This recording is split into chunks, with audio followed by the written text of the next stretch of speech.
berada di area ini ya, selatannya Keraton Kasunanan guys. Dan di area ini dilambangkan sebagai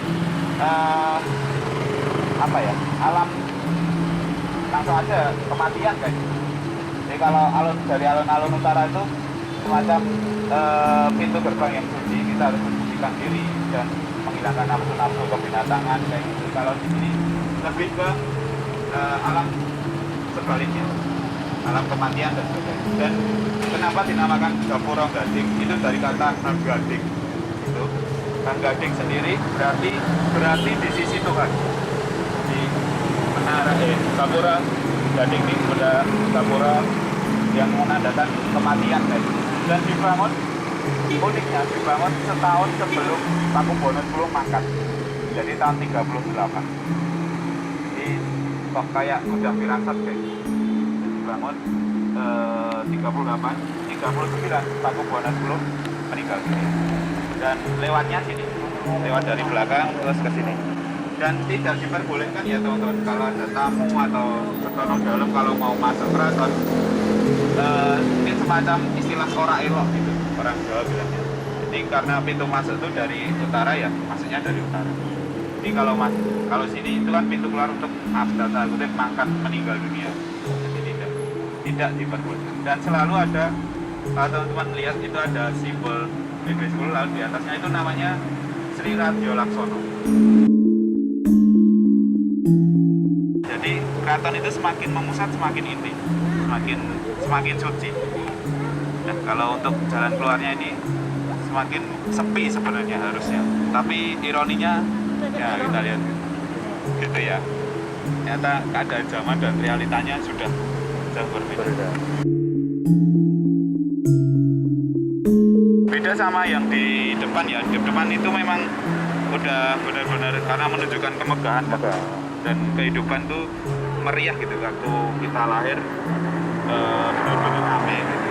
Kalau menghadap ke kematian diharapkan sebagai sepi. Dan alun-alun selatan memang terkenal sebagai awang uwung gitu, awang uwung. Jadi seharusnya sepi, tapi sekarang jadi alam uwung gitu, tong setan dan sebagainya. Gitu guys. Tapi emang ini kan apa? Iya. Kalau yang di alun-alun selatan kan memang pada awalnya dibangun karena emang buat kayak tempat buat warga. Iya, jadi ada korespondensi warga dengan rakyat dengan rajanya gitu. Makanya ada istilah Topo PP. Itu demokrasinya keraton lah gitu. Jadi bentuk protes kayak gitu, mereka melakukan Topo PP, copot kelambi, terus berdiam diri di alun-alun utara itu ingin menyampaikan sesuatu kayak gitu.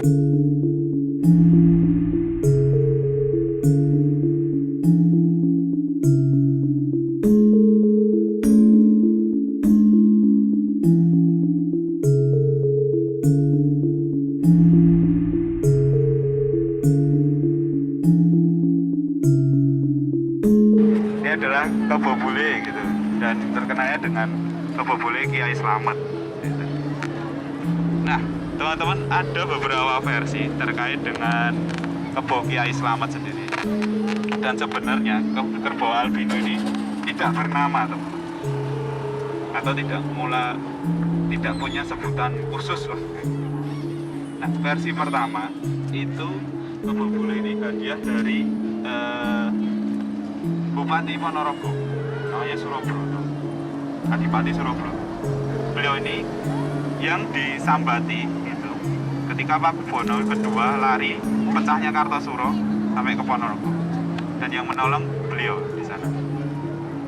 Lalu sebelum pulang ada semacam wasiat kayak gitu, ada pusaka namanya Kiai Slamet, tetapi harus didampingi dengan dua atau sepasang kerbau albino itu. Sebenarnya secara ilmiah ini kesalahan pigmen, bener, kesalahan pigmen. Jadi ini ilmiah ya, aku ya. bukan mengapa ya, membuli atau apa. Ini kesalahan pigmen. Nah itu versi pertama. Versi kedua ternyata ada yang bilang lebih jauh lagi. Tradisi Kebo Bule kayak gini ternyata sudah ada semenjak Sultan Agung. Jadi sudah jauh banget, jadi sudah mungkin era Demak kayak gitu. Nah dua versi tersebut kayak gitu. Dan ternyata benar gitu. Kebo Kiai Slamet ini kalau orang-orang dalam, sentono dalam tuh yang penting selamat sih. Jadi memang yang diharapkan tuh manusia itu hidup selamat dulu. Setelah itu baru bisa melakukan sesuatu banyak hal. Dan mengapa beliau Kiai Slamet ini ditempatkan di depan sebagai cucuk lampah? Karena itu juga sebagai representasi kita hidup sebagai masyarakat agraris. Jadi biar kita kenal root kita gitu, kita kenal akar kita, dan istilah untuk mendapatkan istilah Kiai Slamet itu nunggak semi itu. Jadi penurunan. Sebenarnya di belakangnya itu pusakanya itu pusaka-pusaka itu. Dan diceritakan pula di Adipati Surabaya itu pusaka Kiai Slamet itu dimasukkan ke dalam kerbau ini. Jadi nggak tahu sebenarnya pusakanya itu bentuk tombak atau pedang atau apa ya, banyak hal yang berbentuk senjata tajam atau. Nah, tapi itu akhirnya diyakini oleh orang-orang waktu itu, masyarakat Jawa pada umumnya, terutama yang hidup lekat dengan pertanian. Tidak heran jika ada perhelatan satu suro itu ngapunten nggih, kathah tiang-tiang tebih dugi mriki. Ya, orang-orang jauh Sragen, Boyolali, Karanganyar, Wonoginten nggih. Ada lagi. Ya, banyak lah datang ke sini dan jauh-jauh jam sebelumnya malah memang nunggu waktu pipisnya, air kencingnya itu sama letongnya. Ada yang pakai, bahkan ada yang langsung diraup taruh di muka. Ada pula yang sudah bawa botol aqua sendiri meskipun baru berapa tetes kayak gitu. Ada yang ambil letongnya juga di plastik terus dibawa pulang pun sebenarnya bukan untuk dia sendiri, tapi ditaruh di pojok-pojok ini teman-teman sawahnya, berharap akan makmur dan subur juga. Jadi sampai dipercaya kayak gitu. Dan sebenarnya teman-teman, tradisi suran ini yang mutarkan kebo keliling itu sebenarnya atas request Soeharto waktu. Jadi ada di tahun 70-an, 74-an. Jadi sebelumnya hanya muter di kawasan dalam aja, di kawasan Baluarja. Tapi sebagai ekspresi budaya dan ini kerajaan besar kayak gitu harus ditunjukkan ke masyarakat. Dan efeknya memang sangat besar, bahkan sampai sekarang. Jadi pergantian Muharram atau satu Suro itu ya teman-teman tahu sendirilah ramainya kayak gimana. Mungkin sekarang agak sepi ya. Kalau dulu di era 90, 2000-an awal luar biasa itu. Bahkan ada yang sampai nunggu di depan geladak sana sampai berjejer-jejer. Bahkan saya pun sampai sempat ngalami diajak baca jalan kaki loh dari Kartosuro sana. Malam-malam, bener. Dan saya juga ikut gitu. Pas meskipun pulangnya digendong turu gitu. Karena jam 3-4-an baru rampung.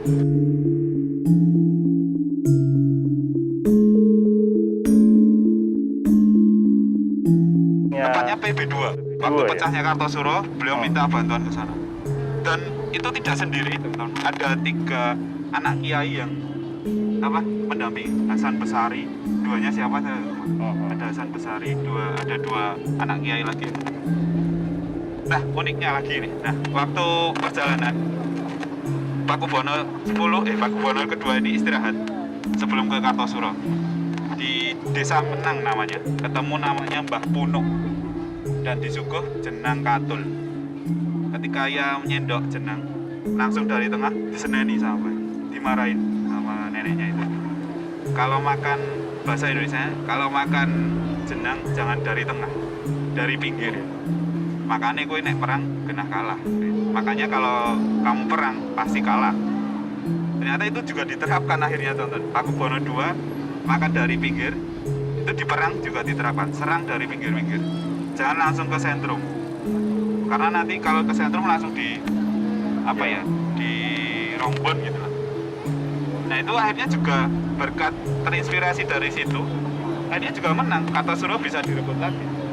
Tetapi dengan keraton yang sudah rusak, sudah tidak bisa digunakan lagi lah kayak gitu. Karena orang Jawa omah rusak, rapatut itu menang.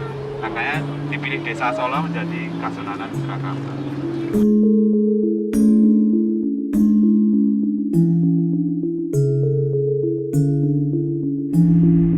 Kebubul ini kerbau lah, itu juga pernah diceritakan waktu itu namanya Kebo Marcuet atau Markuet. Itu Raja Demak susah untuk menaklukkannya. Nah, kerbau ini kalau direpresentasikan sebagai rakyat itu penurut, tapi kalau ngamuk susah dikendalikan.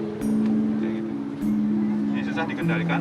Nah, ada sayembara siapa yang bisa mengendalikan waktu Demak ya. Akan menjadi senopati. Nah, waktu itu yang bisa mengendalikan siapa? Joko Tingkir. Dan akhirnya beliau mendapatkan istri anak dari Sultan Trenggono juga. Dan akhirnya punya kerajaan Koko.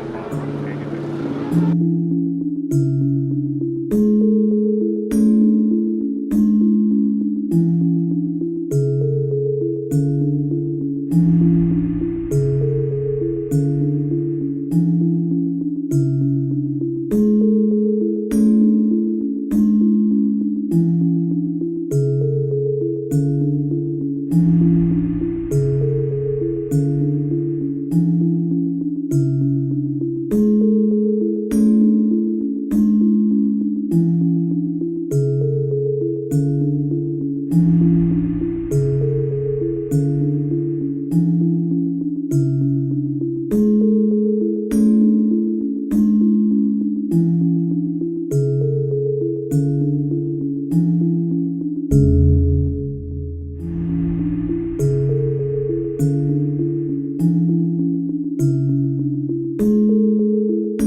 Alun-alun selatan ini disimbolkan sebagai simbol kehidupan, kematian atau setelah mati, dan bukan kehidupan yang duniawi sebenarnya ya.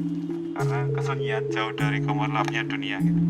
Dan simbolisasi ini yang ingin disampaikan alun-alun selatan. Tapi mungkin sekarang realitanya terbalik ya gitu. Jadi tempat seneng-seneng lah.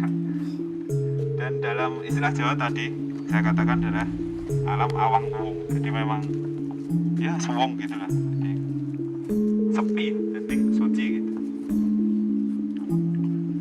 Dan saya kutipkan di naskah gitu. Sampurna Bali miang mula niro lan sampurna Bali menyang suwung kan ngundut hono. Jadi kembali ke asal mula dan akhirnya sempurna menyatu dengan Tuhan di alam suwung, alam toyo, alam suwung, alam kosong. Gitu. Nah itu yang ingin disimbolkan atau disampaikan di alun-alun selatan ini. Dan seperti yang saya katakan tadi,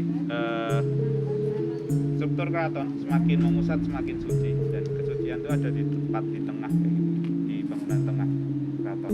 Jadi dari selatan ke tengah itu menuju suci, yang dari sana juga ke ini semakin pusat semakin suci.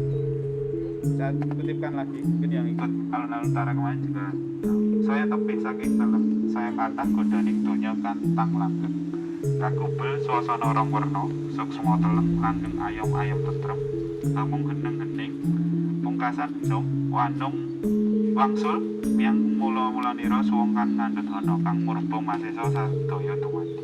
Terjemahannya, semakin berada jauh di luar pusat, semakin banyak godaan duniawi yang berubah-ubah dan dikuasai dua unsur berlawanan.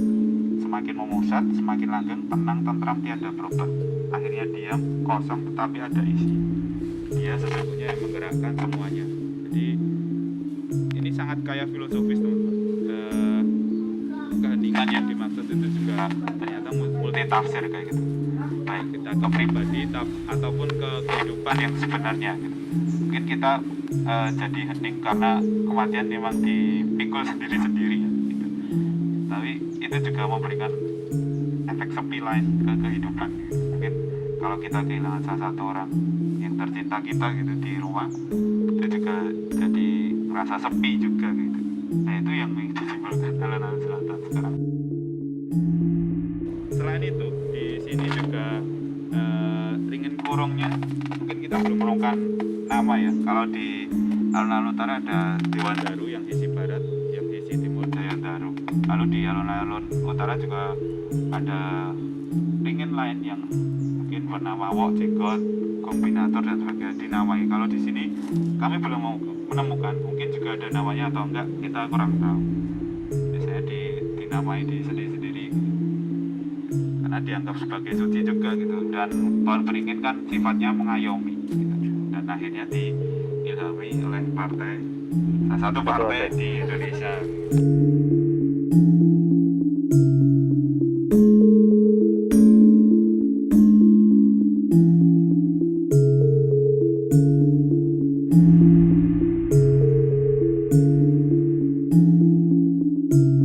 Sisi utaranya alun-alun selatan ada dua tempat menarik di sini. Ada ini kereta, gerbong kereta. Nah ini juga menyimpulkan dua makna kehidupan. Ini kehidupan duniawi kayak gitu. Kalau di sana di sisi barat karena matahari tenggelam itu kehidupan kematian. Makanya di sini ditempatkan kereta pesiar. Di sana kereta jenazah. Dapat dipahami ya? Atau dapat poinnya ya? Jadi gerbong kereta ini memang digunakan untuk pesiar. Pesiar itu kayak dharma wisata dan biasanya memang keluarga raja dan sentono dalam yang dan ada teknologi khusus untuk pendinginan di dalam, bukan menggunakan AC atau angin cendelo gitu.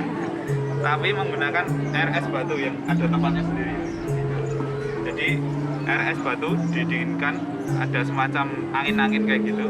Jadi di dalam ruangan dinginnya dingin dari es batu.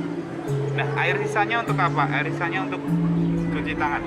Jadi sudah sampai segitunya gitu. Apa perhatiannya, terutama pemahaman tentang teknologi. Dan biasanya ini diberangkatkan dari Jebres karena bekerja sama dengan SS atau Staatspoorwegen. Ini tanda kehidupan karena berada di sisi timur dan matahari terbit kayak gitu. Makanya ditempatkan di sini.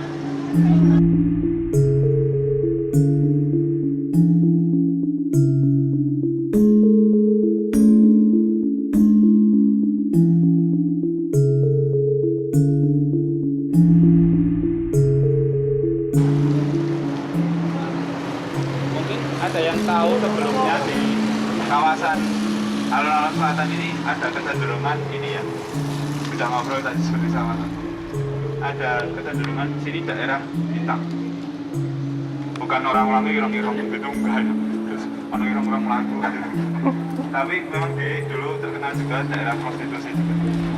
Tapi berangsur-angsur sepertinya sudah mulai berkurang atau tidak tepat, kita kurang tahu. Nah, yang mau kita jelaskan sebenarnya Tugu itu, teman-teman.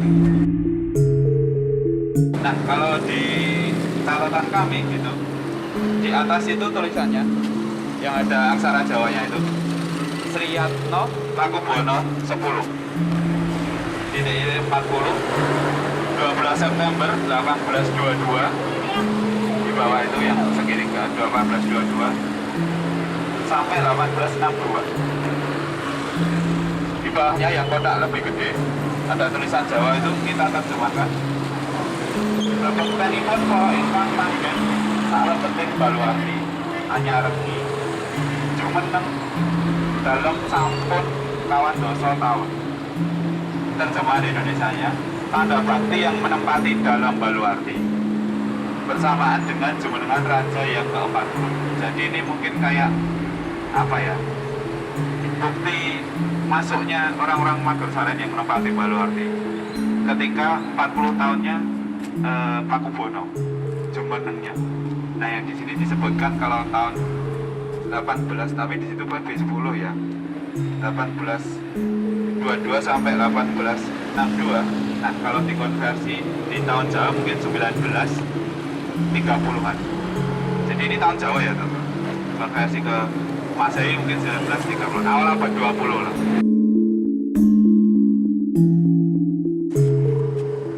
X 40 1822 sampai 1862, dan di bawah ini bebektenipun para ingkang manggen salebeting baluarti anyarengi jumeneng dalem sampun kandhasa taun. Jadi tanda bakti penempatan baluarti bersamaan dengan jumenengnya Pakubono yang ke-40 tahun. Di bawahnya lagi ada ternyata, teman-teman, ingkang ngadani Raden Mas Panji. Di bawah ini ingkang ngadani Raden Mas Panji Gondokusumo, Raden Ngabei Duto Dilogo, Mas Lurah Atmo Sasono, Raden Mas Ngabei Cokro Pangarso, Mas Ngabei Darmo Saweko, Mas Demang Toto Prawiro, lan Raden Atmodilogo. Jadi mungkin atas prakarsanya kayak gitu. Yang di bawah ini ya teman, yang kotak panjang.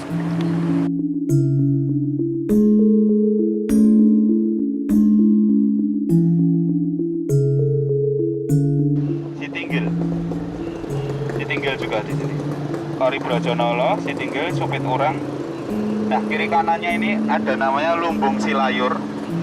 Lalu Ringin Kurung. Nah, Ringin Kurungnya di peta tidak disebutkan namanya. Kalau yang di utara ada namanya masing-masing. Lalu Kori Gading, Pasar dan ya kandang gajah, kandang warok. Ini Sitinggil juga. Jadi di sana juga ada tanah yang tinggi.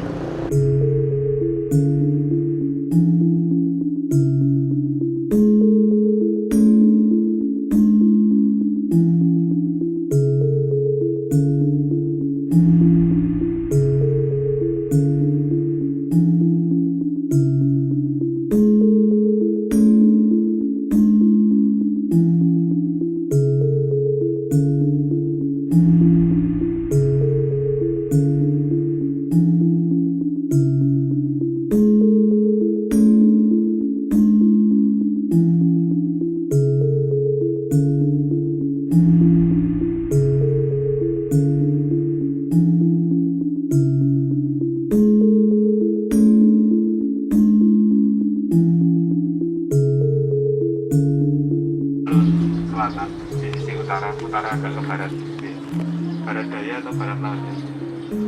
Ini adalah kereta jenazahnya. Kalau tadi kereta untuk berapa ya istilahnya, berwisata kayak gitu. Ini kereta jenazahnya yang mengangkut Pakubuwono 10 ketika mangkat, dan diangkut cuma Pakubuwono 10, tidak digunakan lagi setelah itu.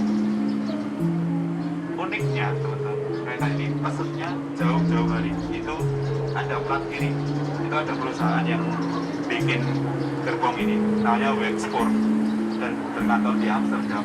Bisa dilihat kok ke sana, nanti kita lihat. Dan kenapa di sebelahnya dibuka di Balai Yasa PJKA Yogyakarta? Karena sempat mangkrak dan akhirnya diambil alih oleh Balai Yasa untuk dibeneri, dipreservasi. Dan uniknya cerita preservasinya, untuk menarik ke hagarnya itu, hagar reservasi di Balai Yasa, ada itu ya Balai Yasa di Jogja dekat Lempuyangan. Itu ada tempat untuk servis lah kayak gitu, servis kereta, gerbong, loko, dan ditarik loko D301. Sudah tipe D301 lagi. Itu kan kereta dengan garda 4 ya kalau D. Kalau A1, B2, C3, D itu 4. Itu tidak kuat, padahal narik satu ini aja. Dan uniknya pas dibenerin itu juga harus ditutupi mori utuh semuanya. Jadi tidak boleh terlihat lah kayak gitu. Terus setelah selesai baru ditaruh di sini. Berangkatnya dari mana? Berangkatnya dari stasiun Balapan, lalu ke Jogja turun, baru ke Imogiri. Dan itu 22 Februari. Solo benar-benar berduka. Bahkan persiapannya bisa menghabiskan 2 hari kalau nggak salah. Waktu tahun 39 itu benar-benar Solo berduka karena Pakubuwono 10 terkenal dengan ini ya, progresif, terus pembangunan di mana-mana.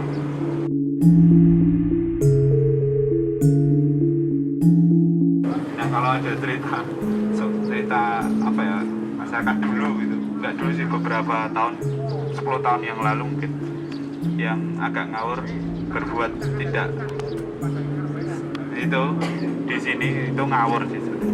Ini makanya terkena gajat itu dan tidak bisa diselamatkan. Jadi teman-teman mohon jaga attitude-nya, sopan santunnya kalau berkunjung kemanapun ya. Nggak harus ke tempat yang sakral, tapi manapun memang harus sopan santun.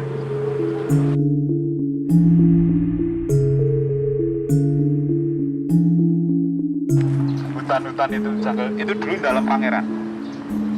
Bahkan kita sempat masuk dan masih ada tegelnya, tapi pendopongnya udah hilang.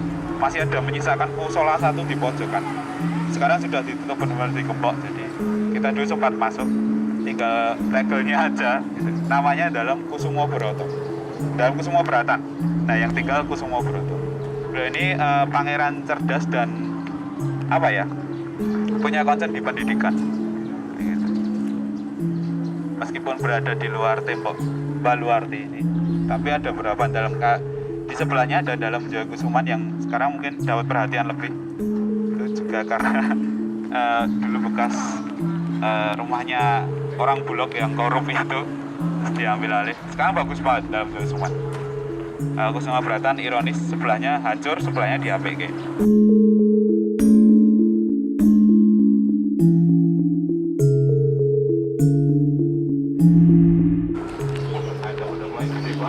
Bisa di total itu luasnya sekian punya, tapi sudah jadi milik swasta, ternyata tanah sengketa. Dulu kita bisa masuk bahkan sampai ke bangunan-bangunannya, menyisakan musola di pojok sana. Dan ini kalau ditarik itu pentok sampai ke tembok Baluarti ya, sisi barat. Sayang sekali.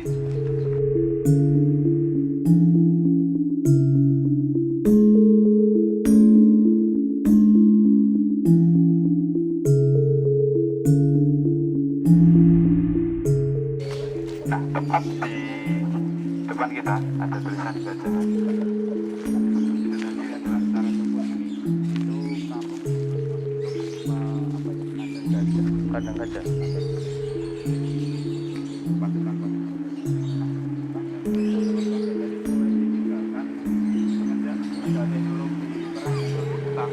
Karena dengan gajah perang kayaknya tidak efektif lagi. Selain geraknya lambat, kosnya tinggi, pemeliharanya juga orang tertentu. Ya ada senapan, lalu ya tenaga mesin akhirnya ditinggalkan. Jadi sekarang dia cuma untuk abdi dalam aja, tinggalnya abdi dalam aja. Jadi untuk kandang gajahnya sendiri sudah banyak yang hilang. Nggak mungkin kan sekarang perang sama Rusia naik gajah.